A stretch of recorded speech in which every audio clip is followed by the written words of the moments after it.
국민의힘 뭐 하루하루가 숨가쁘게 여러 가지 변화가 지금 움직이고 있는데 드디어 어제 이제 국민의힘 최고위원회가 이 방송에서도 말씀을 드렸습니다만은 비상대책위원회로 전환을 하자 뭐 이런 얘기를 이제 했잖아요. 네.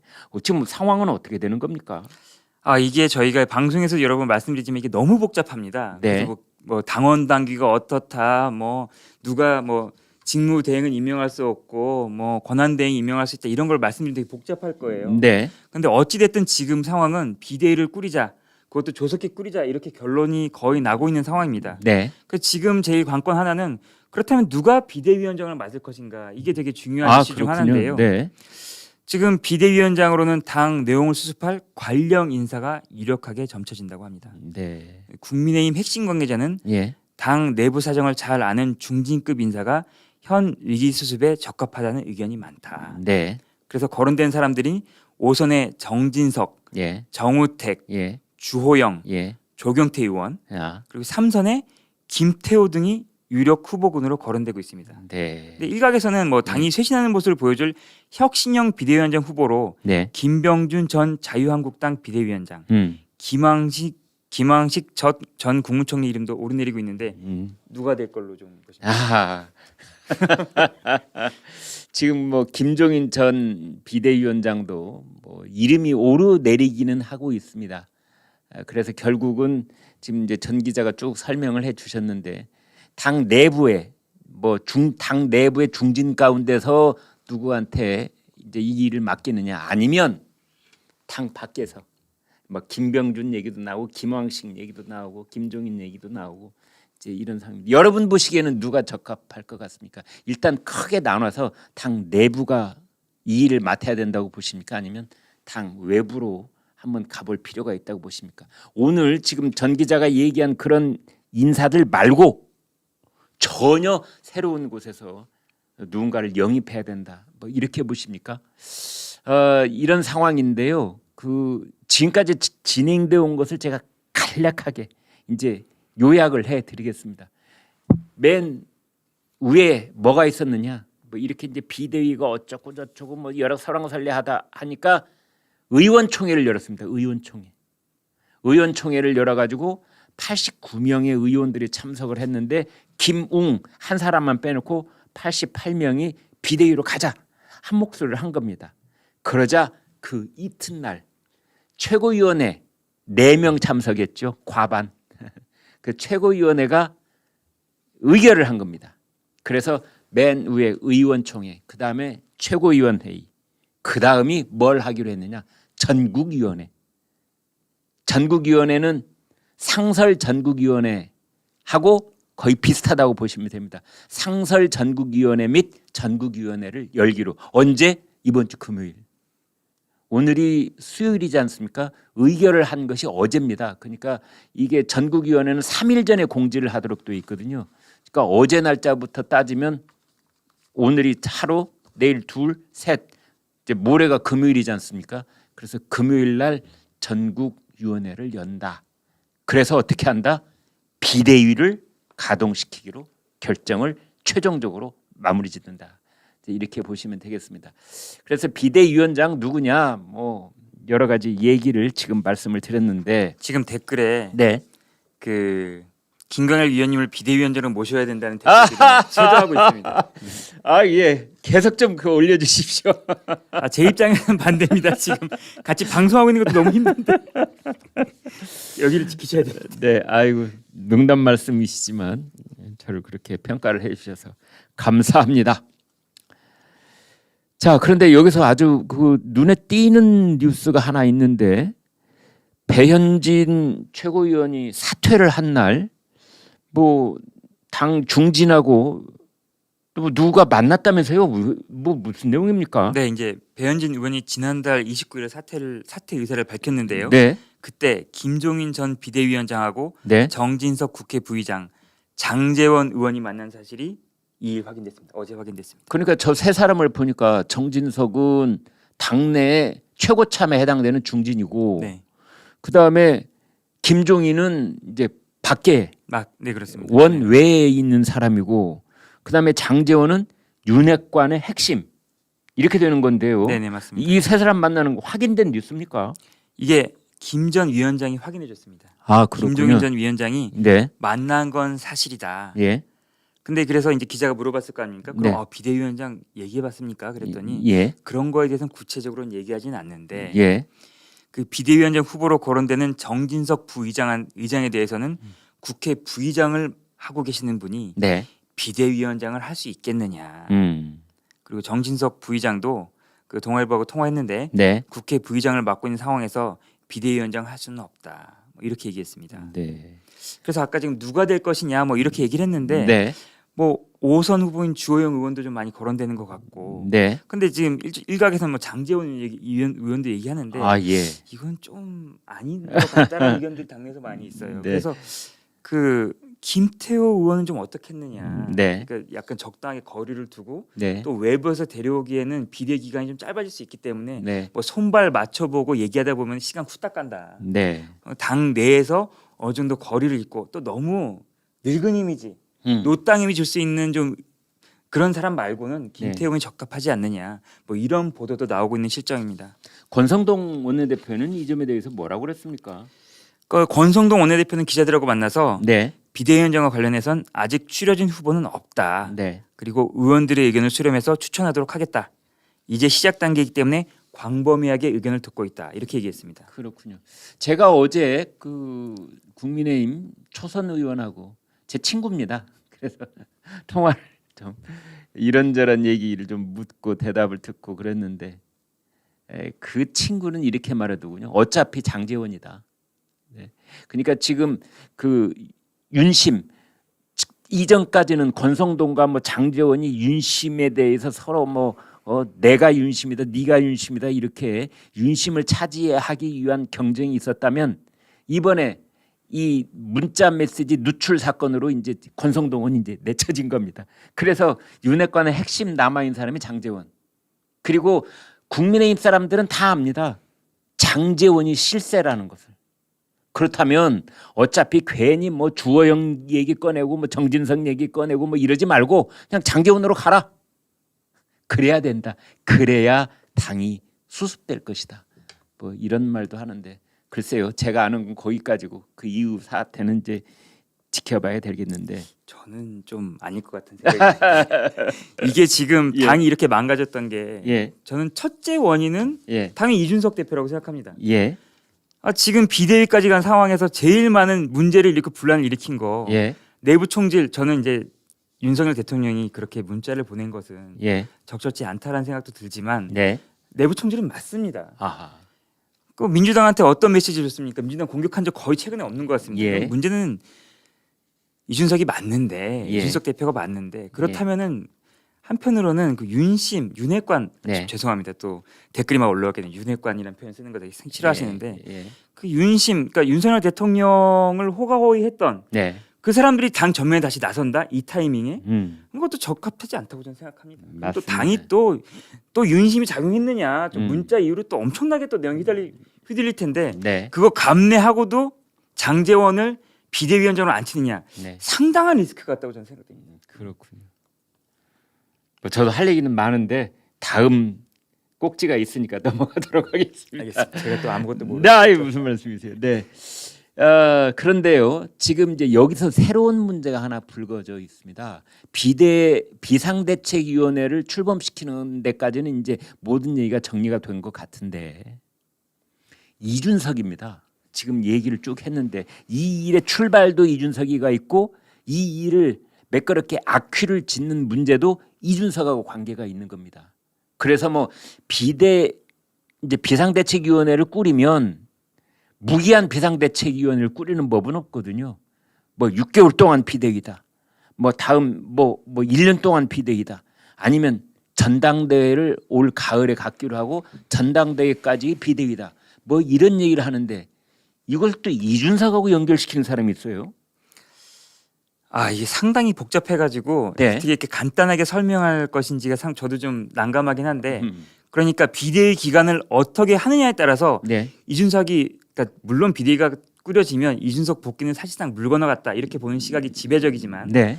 그렇다 하더라도 이준석 복귀 시점에 맞춰서 비대위가 끝까지 갈 것이냐, 네. 아니면 그 전에 빨리 끝내가지고 새 당 대표를 세우느냐, 네. 이게 관건입니다. 아. 그 오늘 아침에 그 김기현 의원이 네. 라디오 인터뷰에서 이런 얘기를 했습니다. 네. 당내 일각에서 그 비상대책위원회 활동 기한을 이준석 대표 복귀 시점까지 맞춰야 한다. 이런 당내 주장에 대해서 어떤 특정인이 다시 복귀하느냐 마느냐는 것이 판단의 기준이 된다는 것은 난센스다. 달리 말하면 이준석 대표 고려 안 하겠다. 이 얘기죠. 그러니까 국민의힘이라는 정당은 이준석 한 사람을 위한 정당이 되어서는 절대로 안 된다. 이런 뜻이 되겠어요. 이제 이준석 대표가 사실 선을 긋겠다. 뭐 이런 얘기를 좀 들렸는데요. 그렇군요. 추가적으로 이런 얘기도 했습니다. 김기현 의원이 어떤 사람의 자리를 만들어주기 위해서 저희 당이 존재하는 것이 아니다. 그렇군요. 그리고 당의 비상 상황인 만큼 공백 기간을 최소화해야 된다. 비대위 체제 전환을 위한 상임 전국이나 전국위원회 진행 과정이 빨리라도 열렸으면 좋겠고, 예. 그 다음에 빨리 당 대표를 선임하는 게 좋겠다. 뭐 이런 얘기를 했습니다. 네. 그렇군요. 네. 여러분 잘 아시는 것처럼 이준석 대표 당원권 정지 6개월 그 처분이 결정된 것이 7월 8일입니다. 지난 7월 8일 6개월 당원 정지인데 그러면은 7월 8일 날짜부터 세 가지고 6개월이 딱 만료가 되는 날이 2023년 1월 7일이 됩니다. 그러면 일각에서 하는 얘기는 뭐냐? 이준석이 내년 1월 8일 날 복귀를 할 터이니 1월 7일까지 비상대책위원회를 꾸리는 걸로 하자. 그러니까 이번에 비상대책위원회를 출범시키면서 날짜를 내년 1월 7일까지로 못 박아놓자. 그래서 비대위원장이 앞으로 6개월만 하는 걸로 하자. 이제 이런 의견을 일부 쓱 내놓았거든요. 왜? 그래야 이준석이 조용할 테니까. 그래야 이준석이 이번에 비대위 출범을 뭐 법원에다가 가처분 신청되고 이딴 짓을 안 할 테니까 일단 이렇게 이준석을 달래놓자. 이제 이런 얘기가 좀 왔다 갔다 했는데 여기에 대해서 김기현 의원이 무슨 소리? 국민의힘은 그렇게 이준석을 위해서 뭐 자리를 남겨놓고 이런 당이 아니야. 최대한 빠른 시일 내에 이걸 이제 악큐를 지어야 된다. 그렇게 되면은 그것은 이렇게 볼 수 있습니다. 조기 전당대회. 김기현 의원은 그렇지 않아도 지금까지 조기 전당대회를 줄기차게 요구해 왔거든요. 그리고 자기가 당 대표에 출마하겠다, 당권에 도전하겠다. 지금 이 얘기를 하고 있는 겁니다. 그래서 비상대책위원장 후보로는 김기현이 거론되지 않지만 비상대책위원회가 종료가 된 다음에 조기 전당대회가 열릴 경우 유력한 당권 후보가 김기현, 안철수 이런 사람들입니다. 안철수 의원도 역시 비대위원장으로는 거론되지 않지 않습니까? 왜? 전당대회 이후에 당대표를 해야 될 사람들이기 때문에 그렇습니다. 지금 이제 그런 얘기가 오고 가고 있다는 것 말씀을 드리고요. 이거 한 부분만 조금만 더 포인트를 얘기하자면 네. 그 국민의힘 당원 당규에 이런 규정이 있습니다. 네. 그 당 대표 임기가 네. 6개월 이상이 남게 되면 네. 그 남은 기간까지만 당 대표를 하게 된다. 네. 가령 그래서 지금 이준석 대표를 제외하고 네. 전당대회가 열려가지고 8월이든 9월이든 열려가지고 네. 만약에 새로 당 대표를 선출한다. 네. 그렇게 되면 9개월인가 10개월밖에 못합니다. 당 대표가. 아하. 그 당원 당규에 따르면. 네. 그래서 이번에 전국위원회를 열어가지고 그 네. 당원 당규까지 손봐야 된다. 네. 새 당 대표를 뽑으면 2년을 할 수 있도록 네. 전 당대표 기한이 6개월 이상 남았다 하더라도 새로 뽑히면 무조건 2년 하게 해야 된다. 아. 이런 얘기를 하는데 김기현 원내대표는 오늘 라디오에 나와서 이런 얘기를 했습니다. 그러면 이준석 대표가 가만히 있겠느냐. 이거 나 쫓아내려고 했던 거 확실하다. 네. 그런 분란을 없애기 위해선 남은 기간이 8개월이 됐든 9개월이 됐든 그냥 당원 당규 개정하지 말자. 이것 때문에 혼란을 일으킬 수 있으니까 그냥 하자. 또 이런 이슈도 있는 것입니다. 네. 이제 이것 역시 정치 공학적으로 본다면 김기현 의원은 당권에 그러니까 비대위원장이 아니라 당 대표를 염두에 두고 있는 사람이기 때문에 2024년 국회의원 선거를 앞두고 공천이 이루어지는 그 시기에 누가 당 대표가 되느냐가 중요하거든요. 그래서 김기현 의원 입장에서는 자녀 임기만 하게 하자. 이제 이런 주장을 또 또 하고 있는 부분이 있는 겁니다. 그리고 참 이런 부분들이 복잡한데요. 일각에서는 이런 말도 합니다. 비상대책위원장이 선출되는 순간, 임명되는 순간 이준석 당대표는 끝난 것이다. 왜? 제가 아까도 좀 말씀드렸다시피 권한대행이라든지 직무대행은 그 사람이 다시 돌아올 때까지 한시적인 그런 뭐이지만 비대위원장은 아니다. 비대위원장은 사실상 당대표를 그만두게 하고 그 다음에 당 운영을 총괄적으로 책임지는 게 비대위원장이니까 이제 뭐 다음 주가 될지 언제가 될지 모르겠지만 비대위원장이 국민의힘에 선출이 되고 그 다음에 비대위원회가 꾸려지고 하면 이준석의 국민의힘 내에서의 운명은 끝난 것이다. 뭐 이런 해석도 있습니다. 그런데 지금 이준석에 대해서 뭐 의료법, 병역법 이런 얘기가 나왔어요. 전 처음 들어봐요. 그 이준석 대표에 대해서 경찰 수사가 세 갈래로 진행되었었죠. 아 그래요? 병역법, 의료법, 그다음에 성삼납 무마 의혹. 우리가 예. 알고 있는 건 성삼납 무마. 제가 발음이 좀 부정한데. 아닙니다. 성상납 무마 의혹. 예, 천천히 하시면 네네. 됩니다. 이 세 갈래로 네. 수사가 진행되었는데 네. 의료법과 병역법 혐의는 무혐의 났다. 이런 보도가 났습니다. 의료법부터 좀 살펴보죠. 어떤 겁니까? 이게 그 국민의 이준석 대표의 여동생이 네. 그 이모 씨인데 예. 당연히 이모 씨겠죠. 예. 환자 비밀 누설 혐의로 환자 비밀을 누설한 혐의로 예. 1년 전 고발을 당했습니다. 네. 지난 2016년 정신과 의사로 일하던 이 씨가 네. 그러니까 이준석 대표의 여동생 이 씨가 예. 이재명 의원의 친형 지금은 고인인 이재선 씨를 치료한 정보를 오빠인 이준석 대표에게 전했다는 겁니다. 아하. 그 당시 그 이준석 대표가 이렇게 인터뷰를 했는데요. 네. 이재선 씨라고 제 동생이 의사인데 제 동생한테 치료를 받으셨더라고요.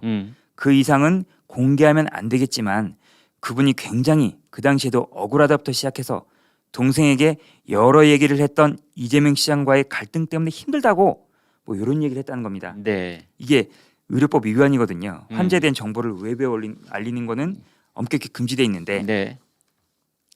하지만 경찰이 예. 이 대표의 동생이 그러니까 이 씨를 진료했거나 진료에 가담한 증거는 확보하지 못했다. 그러니까 당연히 무혐의가 되겠군요. 네네. 그러니까 이준석의 동생이 이재명의 형을 직접 진료를 한 적은 없기 때문에 그 진료의 비밀을 누설했다고도 볼 수 없다. 이게 이제 경찰의 결론인 것 같습니다. 그래서 검찰에 넘기지 않고 예. 사건을 종결했습니다. 병역법은 뭡니까? 그 2010년에 네. 그 이준석 대표가 산업기능요원이었습니다. 네. 그래서 지식경제부 소프트웨어 연수생에 선발돼서 예. 연수를 받았다. 이게 음. 특혜라는 의혹인데 네. 경찰은 규정상 문제가 확인되지 않았고 공소시효도 지났다. 그래서 경찰이 두 건에 대해서는 그러니까 의료법과 병역법 두 건에 대해서는 처벌할 수 없다. 이렇게 결론을 내렸다고 합니다. 그렇군요. 아무튼 뭐 이러니 저러니 이준석에게 지금 뭐 이재명도 사법 리스크가 있지만 이제 이준석도 사법 리스크가 있는데 그것은 성상납 의혹 증거 인멸 교사 혐의입니다. 자, 그런데 이번에는 이제 이준석이 앞으로 어떻게 할 것이냐. 이준석도 지금 놀고 있지는 않고 계속해서 다음 달에 나의 운명은 올 가을, 올 겨울 아마 로드맵을 한 줄 한 줄 따지고 있을 겁니다. 이준석인들 안 그렇겠습니까? 밤잠도 안 올 테고요. 자, 이런 상황 속에서 이준석 신당 얘기가 나오고 있습니다. 이준석이 당을 따로 만든다. 이거 어떻게 된 얘기입니까? 원래 신당 창당할 것이냐는 처음에 이 성비위 의혹이 나왔을 때부터 네. 이준석 대표가 나와서 신당을 만드는 거 아니냐 이런 얘기가 계속 나왔었습니다. 그랬군요. 네네. 네. 근데 네네. 네, 말씀하십시오. 이거에 대해서 그 지금 이준석 대표 측은 너무 나간 억측이다 이렇게 얘기했고 그 이준석 대표를 줄기차게 비난한 전용 전 새누리당 의원도 네. 이 대표 따라 나갈 사람이 없다. 뭐 이런 얘기를 했습니다. 그러니까 차원은 다르지만 네. 결론은 비슷한 거군요. 네네. 네, 그렇군요. 뭐 구체적으로 좀 이유를 얘기하면 네. 전혜옥 전 의원은 현실적으로 신당 창당이 자금 문제가 보통이 아니다. 아, 그 엄청난 자금이 드는데 네. 유승민 전 의원이나 이준석 전 대표 네. 지금 그 전효옥 전 의원은 이준석 전 대표라고 항상 얘기하고 있습니다. 이미 전 네. 대표 아니라고 생각하는 아하, 거죠. 그렇군요. 집도 팔고 재산 다 팔아가지고 네. 창당 자금 대하는데 예. 두 분 스타일로 볼 때 그건 아니다. 이준석도 그렇고 유승민도 그렇고 두 사람을 정치적인 운명 공동체라고 했을 때 두 사람들이 자기 가산을 전부 다 정리해가지고 창당 자금으로 될 사람들은 아니다. 따라서 이준석은 돈이 없어서 창당하지 못할 것이다. 제 이런 얘기를 하고 있는 것 네, 같습니다. 김용태 최고위원도 예. 뭐 이준석 대표 측근이죠. 예, 그 신당 창당 발언은 좀 너무한 것 같다. 네, 뭐 그런 얘기를 했고요. 예, 그리고 김용태 최고위원은 당 대표 개인적으로 쓸 수 있는 법적 정치적 테두리 안에서 네, 본인의 권리를 구제할 수 있는 방안을 쓸 것이다. 가처분 신청부터 A부터 Z까지 모든 걸 다 고민하고 있다라고 했는데 좀 궁금한 게 네. 위원님 어떻게 생각하십니까? 이준석 대표 어떻게 지금 그 가처분 신청 정말 할까요? 네, 그런 것도 제가 봤을 때는 가처분 신청을 했다가 인용이 되면은 좋지만 가처분 신청이 기각이 되면 두 번 죽는 꼴이 되는 거거든요. 그래서 아마 이준석은 마지막 순간까지 비대위 출범이 어떻게 되는지 아마 이준석은 이런 꾀를 가지고 있을지 모릅니다. 절차상의 하자가 있는 부분을 최대한 확대를 해서 그 부분에 대해서 율사들의 이제 도움을 받아가지고 이 절차가 문제가 있으면 결론도 무효다. 뭐 이런 식의 프레임을 갖고 이제 법원 쪽에 알아보고 해서 뭔가 행동에 옮길 것 같은데 아마 매우 어렵고 조심할 겁니다. 왜냐하면 이준석만 뭐 율사가 있는 게 아니고 국민의힘 이 판사 출신, 검사 출신 굉장히 많이 있습니다. 이 사람들이 다 이미 검토를 한 결과이기 때문에 그 점에 대해서 이준석은 내가 두 번 죽느냐 아니냐 이런 양당 간의 결단을 내려야 되고요. 또 하나는 신당 얘기. 전효옥 전 의원은 신당 택도 없다. 뭐 그게 가능해. 돈도 없고 전국 조직도 없는데 그러나 이준석이 전국을 순회하면서 자맹했지 않습니까? 그러면서 젊은 당원들 많이 만났죠. 왜 만났겠습니까? 신당에 대한 꿈을 갖고 있는 겁니다. 그래서 자기를 쫓아내면 이 피리 부는 저기가 어린아이들 데리고 밖으로 나가듯이 예전에 그런 얘기 한번 했잖아요. 그렇게 해서 뭔가 그런 식의 압력을 행사하는 새로운 조직을 그러니까 창당까지는 아니더라도 이 당 비슷한 조직을 당 외곽에서 꾸려나갈 가능성이 있다. 저는 이렇게 보겠습니다. 저는 이제 조금 다르게 생각하는데요. 네, 이게 효력정지 가처분 신청을 내게 되면 네, 이제 완전 당한테 폭탄을 던지는 거죠. 하하, 뭐 인용될 가능성은 저도 적다고 보지만 예. 인용되면 예, 이게 그렇더라고요. 효력정지 가처분 신청이 되면 네. 본인이 어떻게 하는 게 아니라 예, 변호사가 와서 변호사가 그 신청한 사람의 의견을 전달하고 그거에 따라야 됩니다. 네, 당 최고위원회의 변호사가 나오면 어떻게 되겠습니까? 완전히 당이 개판 나는 거고 네, 이런 수까지 쓰면은 이준석 대표는 당에 못 돌아옵니다. 아, 당원권이 예. 돌아온다고 해도 이거는 예. 지금 이준석 측근한테 물론 뭐 오늘 뭐 하태병 의원도 꼭 그러니까 가처분 신청을 내서 그게 이긴다고 하더라도 네네 돌아올 수는 없다. 그렇죠. 이거 예. 만약에 신청한 순간 예, 자기 지지 기반도 완전히 붕괴되는 거예요. 그렇군요. 2030이 아무리 자기가 따른다고 해도 네, 아니 자기 당을 저렇게 망가뜨리는 응? 그럼 자기는 공정인가 저게? 네, 자기는 잘한 거 없다고 저런 식으로 나오나? 예, 이준석 대표도 그걸 알기 때문에 측근을 네. 통해서 그냥 간만 보고 있는 것 같다는 생각이 좀 들고요. 네. 제가 간준석이군요, 간준석. 네, 간준석이라고 뭐 제가 봤을 때는 네. 이제 당원권이 돌아오면 네, 뭐 이런 식으로 계속 싸우면서 당 내에서 쓴소리하는 그런 프레임을 잡아가지고 네, 계속 자기 세력을 늘리면서 네, 결정적인 순간에 카운터 펀치를 치는 네, 약간 그런 걸 염두에 두고 있지 않나라는 조심스러운 생각을 좀 해봅니다. 네, 그러니까 일단 밖에 나가게 되면 네. 또 이런 자기가 유튜브 이렇게 비판하고 그러지만 유튜브 네. 전전할 겁니다. 할 그렇- 일이 없어요 이준석 대표. 뭐 그렇군요. 하겠습니까 지금? 네. 아무튼 국민의힘 어떤 분은 이런 얘기를 하더라고요. 이 청년들을 영입할 때는 신중해야 된다. 이준석 영입했다가 지금 얼마나 고생을 하고 있느냐 이런 말도 하는데 네 저는 뭐 전현석 기자가 지금 이렇게 말씀해 주신 거 전적으로 공감을 합니다. 여러분은 어떻게 들으셨습니까?